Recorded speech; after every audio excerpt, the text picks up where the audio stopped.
Hello everyone, welcome to my channel. This is a very kind of just chill 24-hour readathon vlog. I would even call it a readathon. It's just going to be a vlog. It's going to be a very chill, low-key reading one. I just took a shower. If you're wondering why my face is super shiny, I have aquaphor all over my face. My skin has been very dry just with the weather, but my hormonal acne, or at least I'm thinking this is hormonal acne, has just caused so much inflammation, and I just noticed aquaphor really helps with inflammation. It also helps with my eczema. So don't be alarmed, don't be scared that I look like this. It's just, it is what it is. We do self-care on this channel. We take it seriously.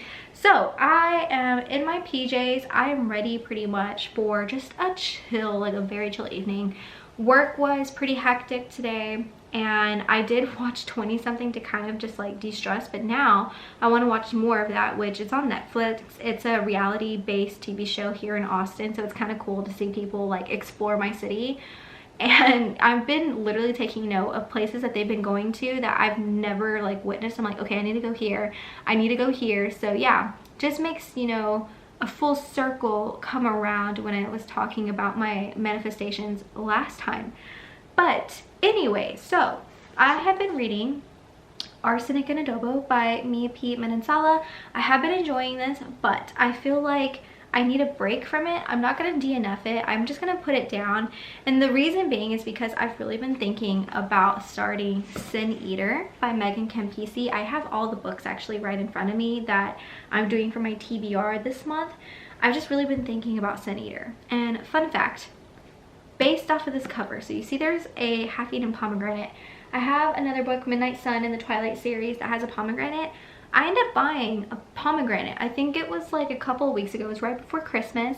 I wanted to try one, and guys, I had a really bad experience. First of all, whoever ate this, like just bit into a pomegranate, they're psycho. They are so crazy because it's so hard. It's a very hard fruit.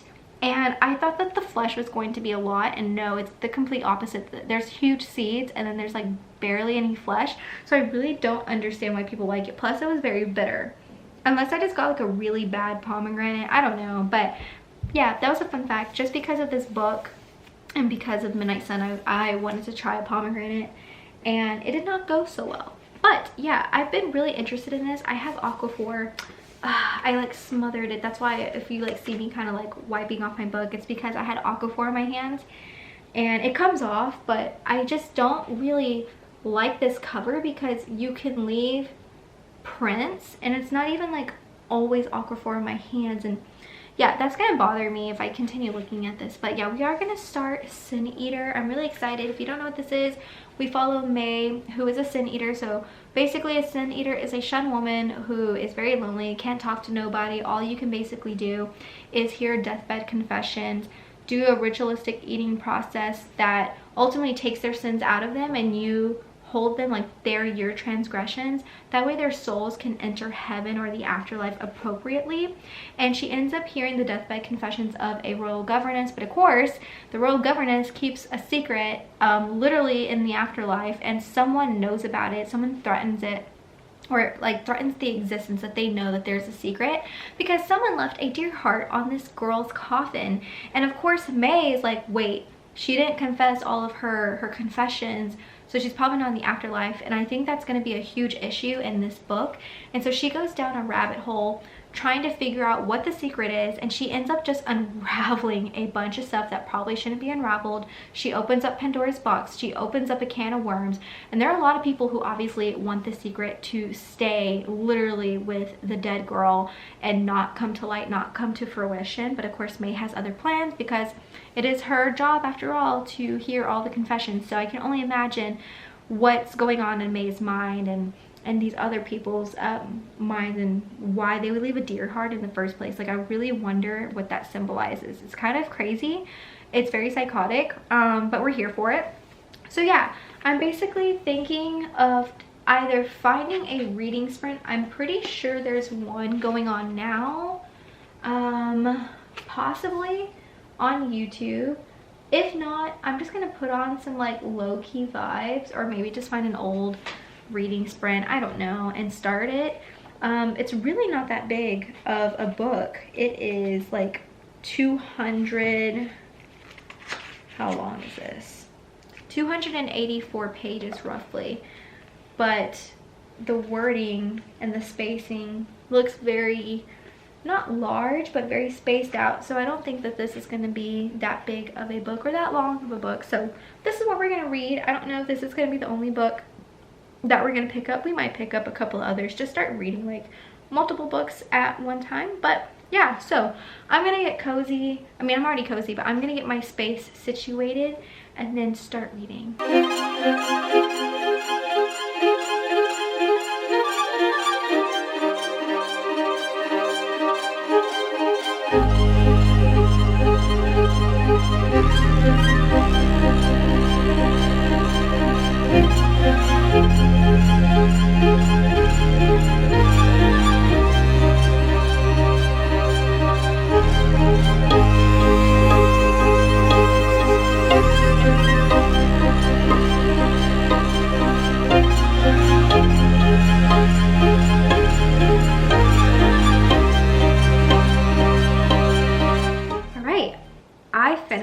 Chapter 1 of Sin Eater, and boy do I have some dramatics for you. Yeah, what did I just read? Yeah, so first of all, I showed you like a brief skim in a previous clip of this little selection. Let me show you. So it's a selection from a compendium of diverse sins, both large and small, and their according foods. So I found this very fascinating. It's just a huge list. So for example, for inhospitableness, the person has to eat garlic, or drunkenness is hypocrites, or an original sin is bread. And so this is what a sin eater goes by depending on the amount of confessions and sins that they have. And so I thought that was really cool. And then they have a list, it's very small, but it's of the royal family tree. So we have King Harold II, and then we basically have his wives and any sons or daughters that they may have had. And right now, daughter Bethany, it seems like she is the queen, or Queen Bethany, and it was her sister Queen Maris, but she passed away. King Harold has passed away. I don't really know of anyone else on this list, but that's so far what we've or who we've been introduced to just by word of mouth. We haven't actually met these characters. But another thing that I thought was cool was that each chapter goes by a food. So if it says roast pigeon, that means thievery. And so we know that in chapter 1, something involving thievery is going to happen. And of course, that's because May stole a loaf of bread, but it's because she's hungry. So her family, both of her parents have passed away. So her mother passed away before her dad, and her dad passed away, but he unfortunately could not do any deathbed confessions. She was too basically scared and traumatized, honestly, to even call a sin eater. And so that you can kind of tell that's where like this book has been like setting her up for failure already, because she didn't do right by one of her parents. And we also meet a couple other people who are kin to her, which we'll kind of go into that a little bit more. But this is absolutely crazy, this society that she lives in. It is so unfortunate for her. So she steals this loaf of bread, and she's basically put on trial, but with like, I don't know, several other ladies. So she's basically in jail, and she gets to meet these other people who, some of them are whores, some of them have stolen things, some of them are like beggars, but they don't have like the license to beg from the queen. And some of these people get hung, whipped, or like the lesser of all evils is like getting a fine. But some of these are like, you know, if you come back here again, you're going to be hung. And it's so crazy because it's like little crime, or not little crimes, some of them are little crimes, or some of them are just like really hungry. Like one girl got whipped and she got whipped in something else, I can't remember, but it's because she was so hungry, she was starving, that she ended up killing a stray dog. But it turns out it was a lord's dog, and so yeah, that ended up really bad for her. But basically this whole chapter, we're meeting these other types of characters for brief periods. There's several women, multiple women, and she gets called like kind of on trial. Like she's in a line with other women, and they're basically just calling their first and last name. And then the recorder, which is basically, I feel like a judge, is like dictating the punishment. So you have a turnkey who's like telling, you know, like, oh, this is like May Owens. And then the recorder is the one who's giving the punishments. And so they're in a line, and she's like one of the last ones. And then the recorder's like, May Owens. And she's like, yes. And he's like, wait, you're like a born Daffrey.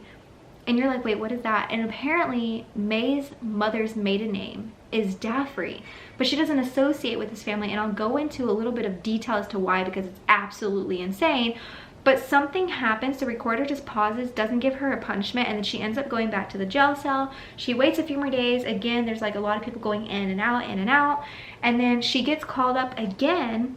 But this time they do give her a punishment, and at first it's not comprehending to her what's going on. And they start having these people called makermen, which are basically, I don't know too much about them, but they had a collar, like an actual like brass collar that they put around her neck. And then they started doing this, like, I don't know if you would consider it a prayer. I guess it, I don't know, it says, he says old words. And it says, the sin eater walks among us, unseen, unheard. Sins of our flesh become sins of hers. Following her to the grave, unseen, unheard, the sin eater walks among us. And so at this point, she understands, like, okay, why, like, they are absolutely saying the words to make me a sin eater, like kind of like a prayer. And then they also say, make her mine forever the sun's light, miracles be wrought from your name, protect us sinners now and at the house and at the hour of our deaths. So basically they're kind of going through this, like, I would say incantation of her being inducted into the sin eater way of life. And then what gets even crazier is that these makermen hold her hostage and they brand her with the letter S on her tongue. And basically with that, it kind of concludes the punishment ceremony of being a sin eater. And now people don't even look at her, they don't even talk to her, she can't even really speak, because the whole thing about a sin eater that we learn is they're not allowed to, you know, talk to anyone, they're not allowed to be seen, their rituals are very private. And it seems like sin eaters are pretty common folk in this book.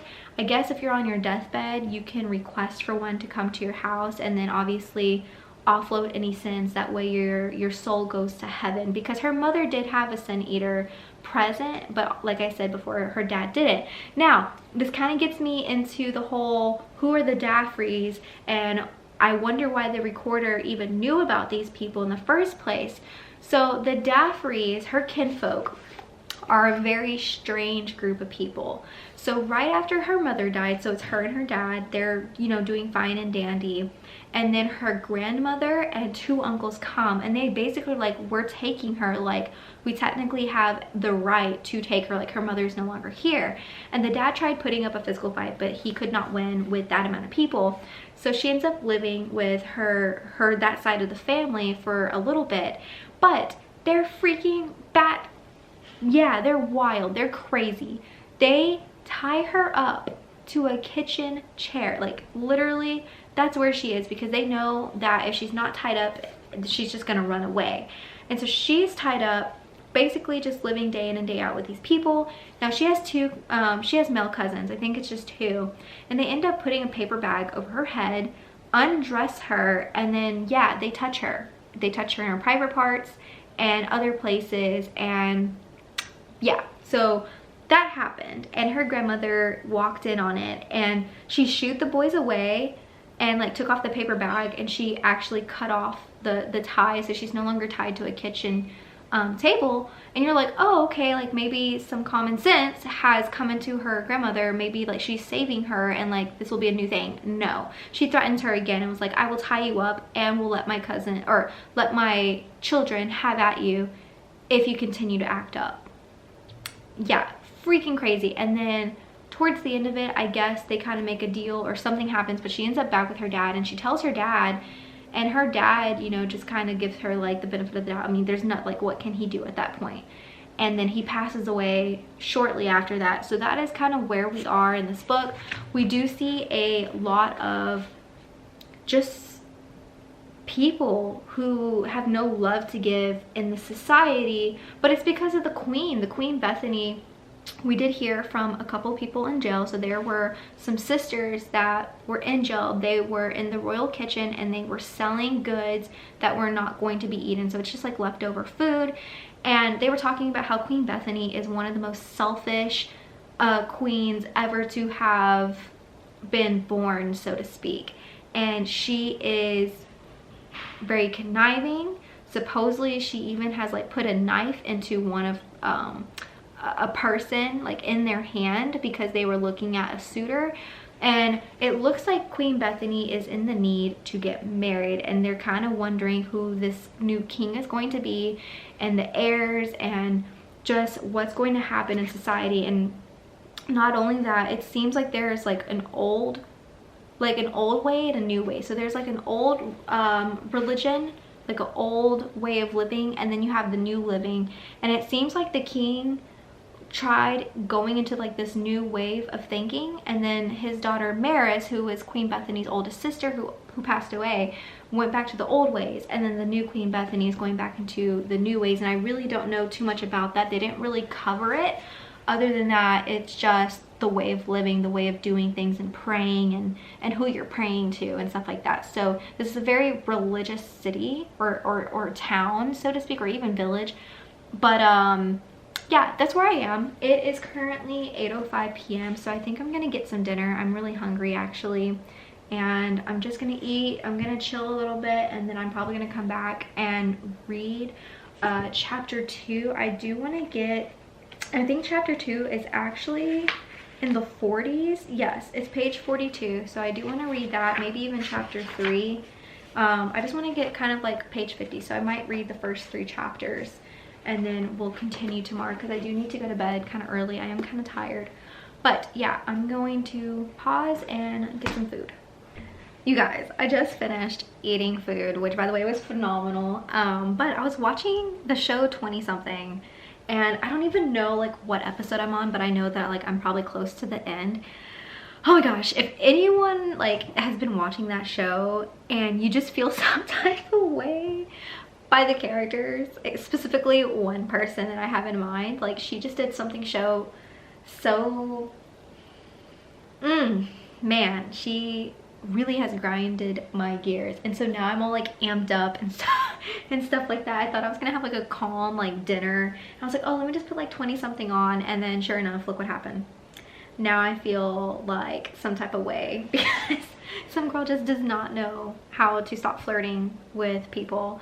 But that's reality TV for you, right? It's supposed to suck you in and keep you there, and it has a chokehold on me, you guys. So yeah, I was watching that for a little bit, but now I think I'm gonna do the last, well not last, but the chapter 2 and 3 that I promised myself that I would do. So we have the Lamb's Head coming up next, which let's look at that list and like what does Lamb Head actually, oh wait, we did look at it, right? Was it something about rape, child rape? Yeah, I feel like it's gonna get dark really quick, and we'll see how this goes, you guys. I'm kind of nervous, to be honest, to start chapter 2 just because of what it means to have Lamb's Head. So yeah, your girl is gonna start reading. I just feel like I'm like, oh my gosh, man, watching 20 something just put me in a weird mood, but now I need to focus.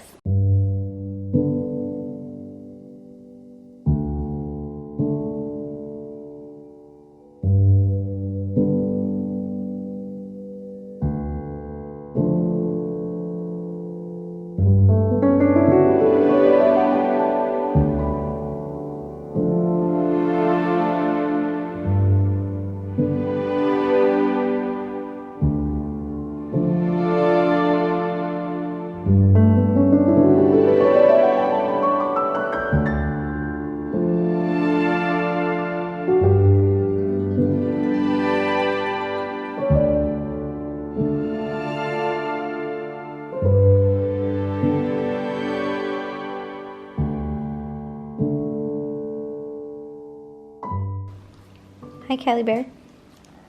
What are you doing? Did you come outside? Huh? How many little bear cubs?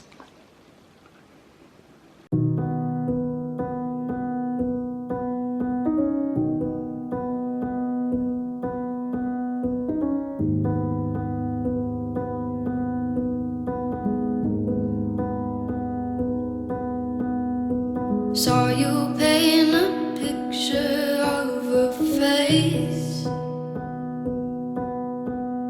a face that wasn't even close to mine.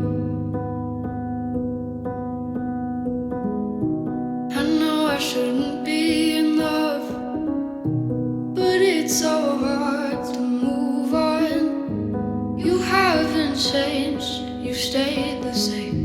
But if you did, I'd still love you anyway.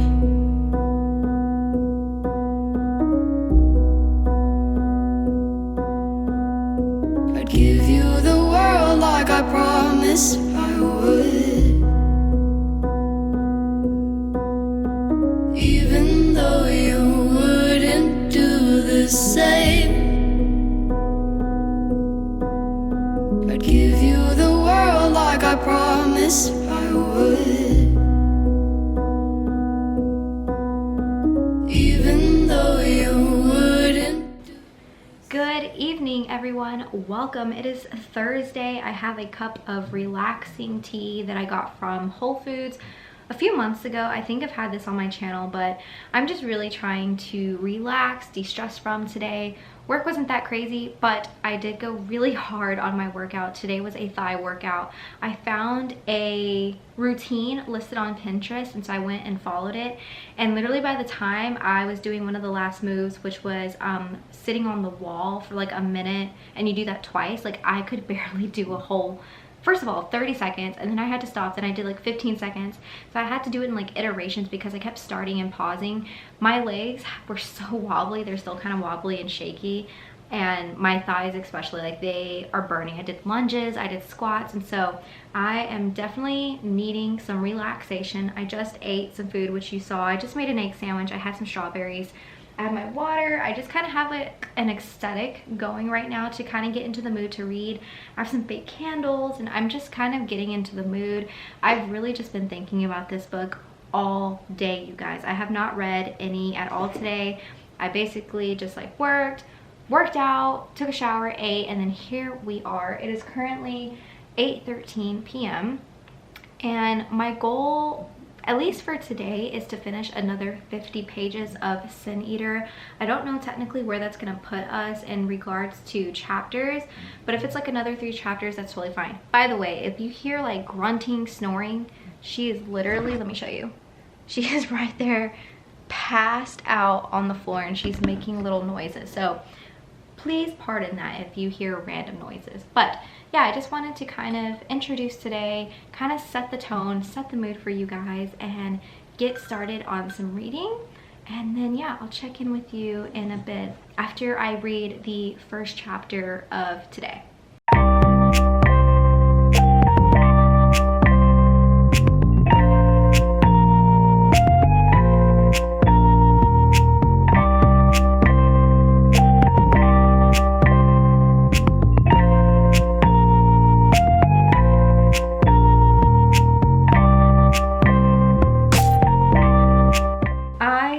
Reading 2 chapters. I've been doing a cozy reading sprint with Booked and Busy, Erin, and then we have Kayla from Books and Lala, and they're just giving me like the energy I need. I have been plowing through, so I read 2 chapters. I'm about to be on page 73, and a lot has happened, you guys. Things are about to take, I think, a turn for the worse. This is when the investigation into the Dear Heart starts. So where to even begin? So we do get on the Dear Heart chapter, and before that, so we get a messenger from the castle, the royal castle, that there is someone who is on their deathbed. Her name is Corliss, and she is the royal governess. So we know about her from the synopsis. We know she's gonna die, and we know the Dear Heart is correlated with her death. So they go to the castle. May is just very shocked at just all the richness around her. I mean, things have been embroidered in fine detail with very exquisite and expensive colors and fabrics. She's kind of just stunned and shocked overall that this castle is huge. There's doors upon doors. It just seems like it never ends. I mean, she's kind of shocked, but it seems like her mentor, the eldest Sin Eater, has been here. She's a little bit more familiar with the lay of the land. And so we go into kind of, it's not necessarily the queen's bed chambers, but they're chambers nonetheless that the queen occupies. So the royal governess is lying on her deathbed in one of these rooms, and the reason being is because she's really close to the queen. So she's the royal governess, which means that she's been around the queen since the queen was a little girl. So she's been there through everything. She basically is the one who falls asleep with the queen, like at the end of her bed, eats meals together, talks together. This is basically like your forced best friend, so to speak. And this is what she means to the queen. So the queen wants to keep her close. Now the Sin Eaters get there. They of course, you know, start the process of naming all the foods of the sins that she has. But her sins aren't anything crazy. She has vanity. She has not doing as many charitable options, stealing money from people who really don't have a lot of money, doing like certain favors to get in with the queen, but nothing that screams dear heart, okay, like nothing. And so it kind of seems like, this is kind of odd, you know, like what's going to happen. But at the very end, she was about to confess to something. Then she starts convulsing and shaking, and she never got the last sin out. But they never really go into this. Maybe they will in the future, but they never said exactly what happens when someone on their deathbed doesn't complete all their sins. Do they end up going to the afterlife, to their maker? We don't really know. But she didn't get to finish her sin, and pretty much right after that, the queen comes in and she is distraught. She is so pissed that her royal governess basically is dying, and she's like, I command you not to die. You can't meet the maker. Like, who's going to be with me? Who's going to spend time with me? Who's going to help me with everything? But of course, this is not her decision to make if this lady is, you know, going to the afterlife, going to her maker. But we get to see a glimpse of the queen. First of all, she is wearing very rich clothing, so clearly she comes from a lot of money. I mean, already they're royals, but to me this is like super shocking. I mean, she's never been so close to royalty, so close to richness and greatness. But the queen does have a temper. Like I said, I would not want to be in close proximity with her. She ends up throwing cutlery at one of the, she's not a chambermaid. I really don't know what she is. She doesn't really have a name, but she throws something because she's so mad. And then pretty much after that, she's like, okay, just, you know, start the ritualistic process. Let's get on with it. So they go to this room. The kitchen has already cooked the food that has been taken back to the cooks. And we see the Sin Eaters come in. Now, this room is very different from all the other ritualistic processes that the Sin Eaters both have been doing together, because this room is filled with royalty. I mean, it's filled with everyone who's been in the castle. It's filled with the queen. Of course, there's the coffin, like directly in the middle with all the foods laid on top of it.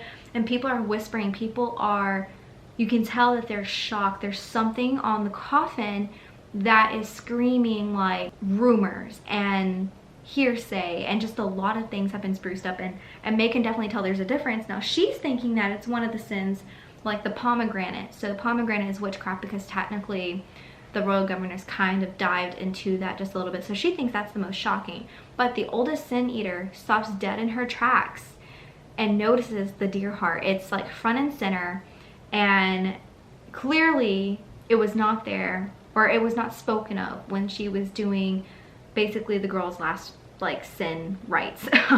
And the reason why she stopped, May kind of goes into it, it's because, you know, she has a vow to eat all the foods that represent these people's sins, not anything that's dealing with lies. So she's refusing to eat, and of course the queen, her guards take the main Sin Eater away, and then May just makes a choice of, well, I can only help her if I stay alive. I can't, you know, die myself. So you can tell that maybe she's going to eat it, or eat it all essentially. But besides that, there is a man. We don't know his name other than that May calls him the country mouse, and because of like a poem that she remembers as a child, she kind of gives him this name because he's not from these parts. He's definitely from somewhere else, and you can kind of tell that because he was talking to her, which, you know, it's not allowed to talk to Sin Eaters in any way. but she's thinking it's because he doesn't see her collar. She kind of had a shawl on, and you know, he didn't see her, the S carved into her tongue. But then another person comes, kind of while they're she's not really chit-chatting to him, but he's talking to her, looking at her, treating her like a normal person, and it's because he dropped a ring.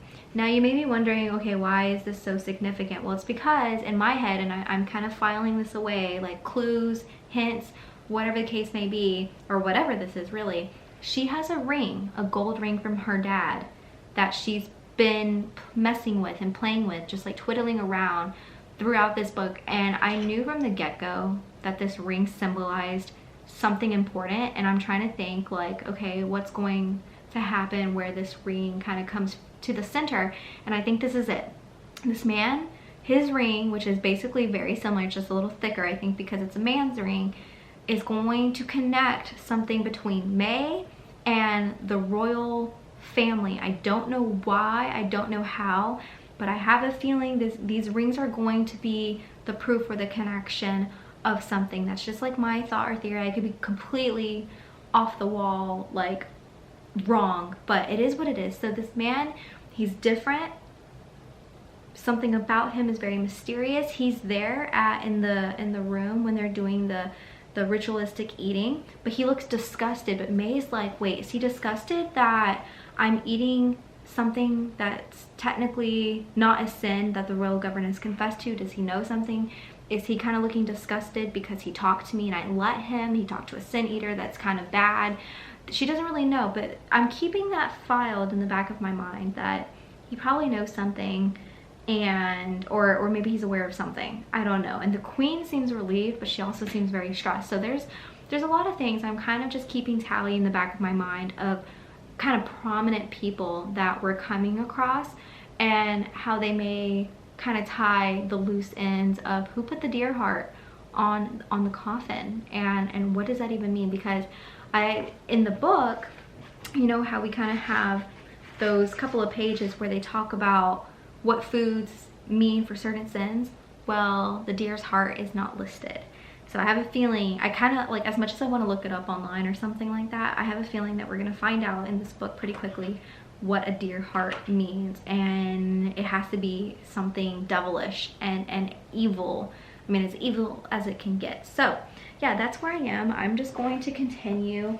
We're kind of on like a break with this reading sprint, so I'm gonna just like kind of hear them out. This isn't real time, so I'm just going to kind of hear them, watch them, kind of take a break, and yeah, and then I'm gonna start reading, and then I'm gonna read the next couple of chapters, and yeah, I've hit my goals. So let's do it.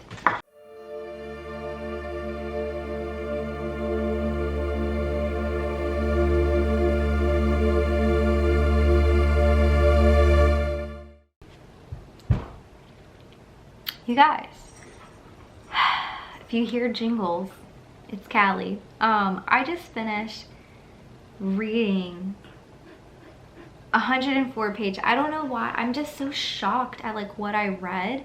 This book is amazing, you guys. We just uncovered a little bit of dirt, a little bit of some secrets that's, you know, kind of circling Queen Bethany, the royal governess. We don't have like, it's not like we got a full picture just yet. It's like we're getting tidbits of information. I've been kind of like in the back of my mind, you know, trying to figure out what's going on. Like, why did this royal governess die? Like, why did she have a deer heart? And it's insane, like the things that May has been hearing and seeing, because the cool thing about her job is, you know, she's basically a fly on the wall, right? So she can't be heard, you know, she can't be seen, she can't speak to people, and so people don't give her too much thought. Like, they're kind of scared. Oh, yeah, they're kind of scared because they don't want to associate with her. They can't actually, but it's like they're totally comfortable talking in front of her. You know, she has been able to hear so many things. She had to go back to the castle. Just a lot of things have happened, and I'm shocked, and she's kind of shocked, but she just connected a dot about something with the royal governess and her sins and stuff like that. And it just like wowed me. I was like, oh my gosh, like she's connecting dots now. So we're definitely in that like investigative phase of the book. And although she doesn't understand why things keep happening, and she's trying to get like an inkling of the past with these like tidbits of information that we're just getting from people. Like, she doesn't have the full picture and she doesn't really know what's going on, but regardless of the situation, she's still trying to help her eldest Sin Eater, her mentor, to get her out of basically jail, out of the dungeons, because, you know, she didn't want to eat that food. She didn't technically have to, but yeah, it's a complicated and slippery slope. But I am going to put this on pause. I'm going to pick this up tomorrow. It is almost 11 p.m. at night, and I'm trying to get, you know, my sleeping habits back on schedule. So I don't want to, I don't know, I don't want to read too much. Like, honestly, if I didn't have work tomorrow, I would plow through this book. Like, it is so good, you guys. And I'm not going to say too many more details in this vlog, just in case you really want to pick this book up, which dude, like, I think you should. Like, I haven't even gotten to the ending, but I don't want to rate it too soon, but you just know that this is going to be like more than 3 stars, like out of 5 stars. I don't know about that, but this is definitely like, it's pushing its way up there, and we're not even halfway through. We're almost halfway through. There's less than 300 pages in this book, so tomorrow will definitely be halfway through for sure, unless I decide to just like completely finish it. But again, building happens in 2022. Oh my gosh, and sleep is one of them. So for right now, I'm just going to finish my water. I'm still doing the reading sprint. I think I'm just gonna like pause it for today and like maybe get back to it tomorrow, unless there's actually a real-time reading sprint Friday afternoon, Friday night. We'll just have to see. But I'm going to kind of collect my thoughts for tomorrow's work day. I have a lot of stuff to do. I just need to collect my thoughts and get ready for bed ultimately. But I'm so excited. I wish I could just plow through this. Oh my gosh, I'm loving this book so much. I'm so glad that this is the first book that I've read in 2022, and I hope you pick up a copy, because man, geez, golly gee whiz, this book, all the emotions. I don't even know really like what to say, because I'm just so shocked. I want to tell you guys so much, but I don't want this to be like a spoiler type of video. But I'm just not gonna say anymore. We're gonna pick this up tomorrow. We're gonna see how the vibes are, what's gonna happen with May and the investigative search and all that type of stuff. But for now, I'm gonna end it right here, and I will see you tomorrow. Hello, welcome. It is Friday evening. We made it, you guys. We made it to the end of the first week of the new year. How exciting. Let's take a moment for that. For the rest of the evening, we are going to be reading Sin Eater. I have not read a single page at all today. I've been waiting literally for this moment to talk to you guys. I think I'm on chapter 9. Yes, I'm on chapter 9, called Mutton Chop. Mutton Chop. Is that a pork chop? I think that is a pork chop. And we're just like zooming on by. This is how much we've read already. Yeah, we're making great progress with this book. I'm still enjoying it more so than, well, I don't want to say more so than I thought I would. I knew going in, like, I had a gut feeling that this was going to be like by far one of the best books of this month. And I don't know, it's like the fact that it's proving right, it just gives me like, I don't know, like butterflies in my stomach, because it's just like such an exciting feeling going into a new year with reading a book that's potentially going to be like a 4 or 5 star read for me. That was something that was kind of making me have anxiety, was when I feel like a lot of people can relate to that, right? Like, you just don't want to read a bad book to start off the new year. Like, you want to read something that's like a 4 or 5 star and like hit the ground running. So but I really think it is, depending on how the ending is. Oh my gosh, I'm so excited to finally like finish this book. I don't know if I'm gonna finish it today. I told myself that I was gonna read minimum 50 pages today, but it is Friday. I don't really have any plans technically, so I could read more than 50 pages if I really wanted to, but I am watching Selling Tampa and I'm addicted. I love Selling Sunset, and so I picked up Selling Tampa. I shouldn't have done that yesterday. I think that's when I started it, and I'm already on like the 4th or 5th episode. So your girl's gonna watch that today, but maybe I can do 50 pages and then watch it, and then maybe, depending on how I'm feeling, because I am still trying to go to bed early, I may read some more. Hello everyone, I'm currently doing my skincare routine. I'm about to go grocery shopping, but I wanted to let you know I finished The Sin Eater. Wow, I'm rating it 5 stars on Goodreads. It was spectacular. It's definitely a book that's going to be with me for a very, very long time, just like living rent-free in my head. And I'm so glad it's the first book of the new year that I've read, and to say that it's 5 stars is quite spectacular, but it really was. I don't even know like where to begin this book. So I basically started reading when I woke up. It's in the afternoon already, it's early afternoon, and I could not put it down. And that's simply because the writing was so smooth. I mean, it felt like water, you know, just like reading it. I know that's kind of crazy to say, but it was just so smooth and calm. Like, you know, it's definitely not a book that gives you extreme emotions, both high and low, to where like you actually have to take a break from it. Like, that's definitely not the case.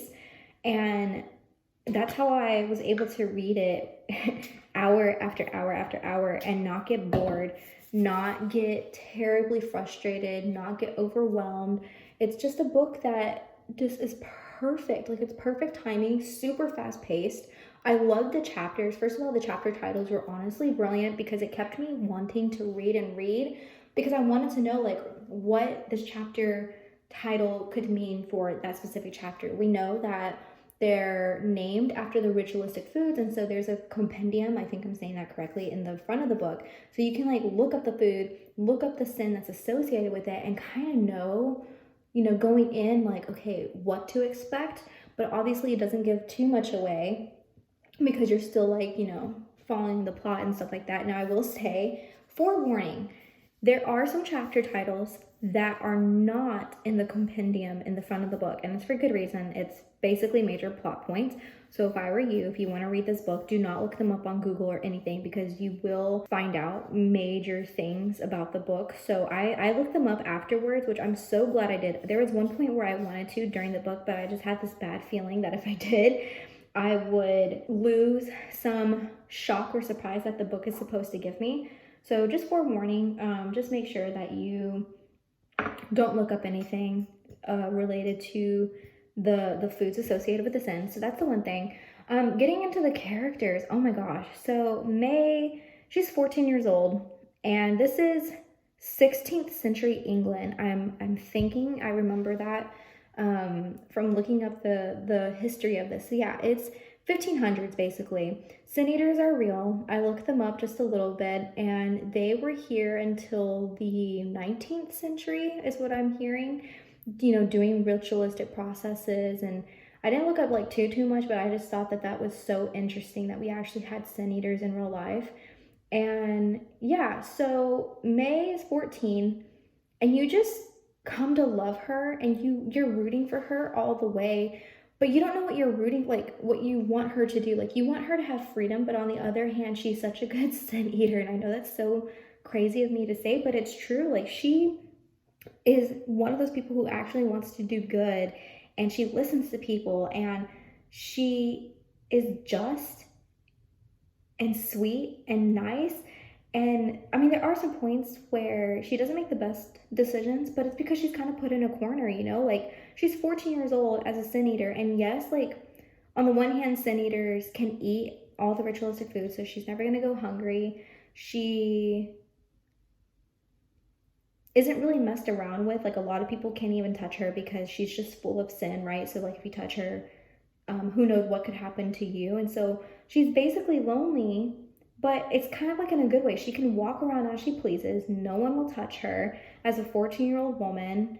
And she's able to like kind of go in and out of like stores and stuff. And like, people are just so scared of her that they'll basically give her certain things. But obviously she does make coin with the rituals, and so she can like buy stuff. But there have been times where like that's not always the case, which is kind of funny. But it's like, on the one hand, a sin eater is a blessing, but it's also a curse, because if you believe in her religion, sin eaters, it's very unlikely that she'll go to her maker. And so she'll go to Eve, which Adam and Eve is heavily portrayed, especially Eve. Eve's basically the devil. And so sin eaters are kind of her like right hand lady or woman. And it's very unlikely, if you believe it, that she will go to the maker. And so it's like, oh my gosh, like, she's such a good person. And you start noticing it even more so when she goes to these deathbed confessions, and some of these people's sins are far worse than her stealing a piece of bread. And you're trying to figure out, like, why her of all people? And of course, that is a part of the book. And when I found out, like, the ending, there was several, I don't want to say several, there are a few things that happened that all had their different or separate endings. And when I found out, like, just all of the endings, I, on the one hand, was, like, surprised. I was happy, but I was also angry. And the reason why is because this book is very realistic speaking. So I can definitely see why this is also a book that no one would like, not no one, that someone would not like, because it is like day in and day out. It's very realistic. There's no like real magic or anything like that. It's just the suffering and struggles of a 14-year-old basically being shunned by everyone except like vagabonds. And we'll get to well, if you read it, you'll get to see more of that. There are some characters that come to that, you know, you do find like a special place in your heart for, but they're all like vagabonds. They're people who have also been shunned. And so in a way, like, a sin eater is supposed to be lonely, but in fact they're really not. Or I guess it depends on the sin eater, because there are multiple ones we like that you know about in this book. So it's like she's not necessarily alone. She can't really speak to these people, but I don't know. It was really nice to see other people not caring that she was a sin eater, because like she just doesn't deserve it at all. As far as the investigations into the Deer Heart and the murders that we see and stuff like that, I will say that one of them was very easy, or at least for me, to kind of figure out very, very early, or not early on, like maybe like halfway through the book. It was very easily understood of why certain things happened and who were behind them, at least for me. The others, not so much, which kind of took me by surprise at the end, and I really enjoyed that. But yeah, I thought overall, with me only basically kind of figuring out one of the endings, I was pleasantly surprised. I was kind of nervous because by the kind of halfway point, you kind of know already like what you're trying to figure out, and I was so nervous that I was going to figure all of them out, but I only did one. Even when I found out, like, I wasn't mad about it. I was just curious to see how she was going to deal with the situations. And honestly, I think the ending of the book, I think a lot of people would respect it because it is a realistic ending for a person like May. And I don't think it could have gone any other way. I know, like, I looked up some reviews on Goodreads, and a lot of people actually were very shocked by the endings for May, but I wasn't. Like, I was not shocked. Actually, I think that it was the perfect ending for her. And even May, like, herself towards the end, you know, understood the ending that she was given, so to speak. So I loved it. I'm rating it, like I said, 5 out of 5 stars. Definitely, I would say, if you're looking for a historical fiction, kind of set in like a weird England of sorts, then this is definitely your book. It's not hard to read. Actually, the words are very simple, very easy to pick up. There isn't like some weird language that you have to learn. There are some parts that are a little bit confusing, but no, for the most part, it was very easy to read, very simple, very pleasant. And if Megan, she has any other works out there, I'm definitely going to be intrigued to read them, especially novels. I mean, Sin Eater was, wow, phenomenal, stunning. I don't even know what else to say about it. I'm pretty much done with my skincare. I'm over here like messing with things that I need to just like put up. But anyways, today I don't know what else I'm going to read. I need to look at my January TBR. I was kind of thinking of If I Disappear. I can't think of the author's name, but If I Disappear, which was the one about podcasting. The podcaster who mysteriously disappeared, and then one of her fans is trying to figure it out. I'm either thinking about that one or Rabbits. I don't know. I know some of y'all really want me to read Rabbits, and I'm kind of wanting to, so that we can really talk about them, or talk about the characters. I guess we'll see. I did kind of want to go to a coffee shop this evening, but it's really raining and it's cold. So I just put my hair in just a little braid. Can't forget my wedding ring.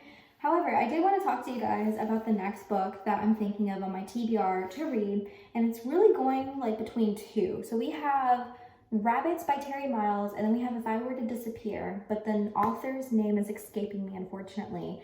And if you recall, Rabbits is basically about a person named Kay who gets kind of sucked into the game called Rabbits because her friend has disappeared and she thinks it has something to do with the game. And of course, she approaches a billionaire who was supposedly the winner of the last iteration of Rabbits, but he mysteriously dies. And so there's a lot of like action-packed sci-fi adventure in Rabbits.